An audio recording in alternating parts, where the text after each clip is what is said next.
Hello guys, welcome po sa aking YouTube channel, Janstyle TV, Tips and Tutorial. For today's video, ituturo ko po sa inyo kung paano maglagay ng mga sounds effect sa ating videos gamit ang CapCut application. Kung bago pa lang kayo sa aking YouTube channel, isubscribe nyo ang click button upang updated kayo sa mga video na lagi ko pong i-upload. Sara, simulan na natin!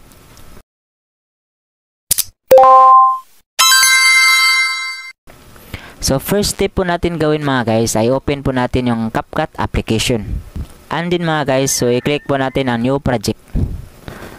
So dito sa new project mga guys, makita po natin dito ang mga videos sa gallery kung anong meron tayo. So pumili po tayo ng isa dito kung ano po ang dapat nating i-edit. So ito po sa akin.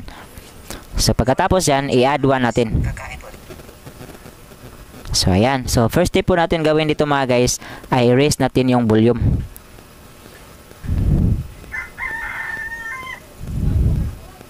So second step naman mga guys, yung aspect ratio ng ating video.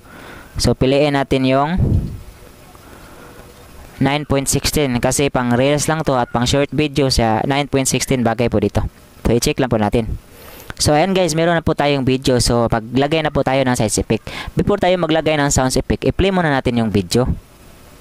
For today's video mga guys, kakain po tayo ng pancit. So ayan guys, dapat i-timing po natin sa paglagay ng sound effect tulad nito. Pang ganun ng kakain po tayo ng pancit canton, so lagyan po natin ng sound effect na tulad nito. So ipunta lang po tayo sa audio at i-click ang sound effects. At pumili tayo ng ganitong sound effect.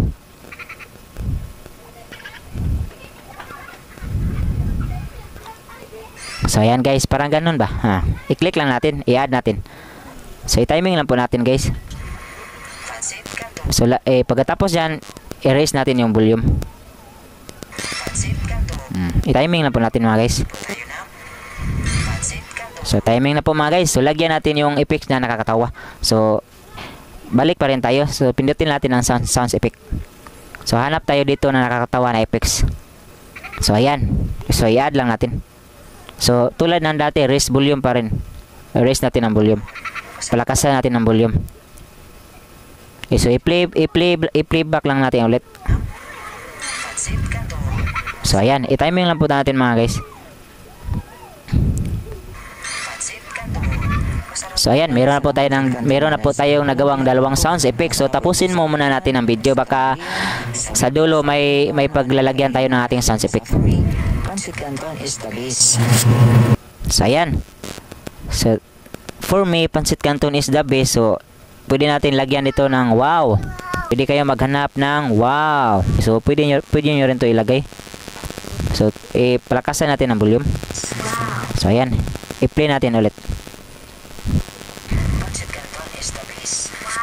So ayan, mayroon na po tayong sounds effect na nilagay sa ating video. So pag matapos na tayo guys, delete lang natin yung CapCut. Delete ang CapCut. So ayan, i-play po natin mga guys. So panoorin natin. For today's video mga guys, kakain po tayo ng pancit canton. Masarap pa rin ang lasa ng pancit canton mga guys. Walang pinagbago.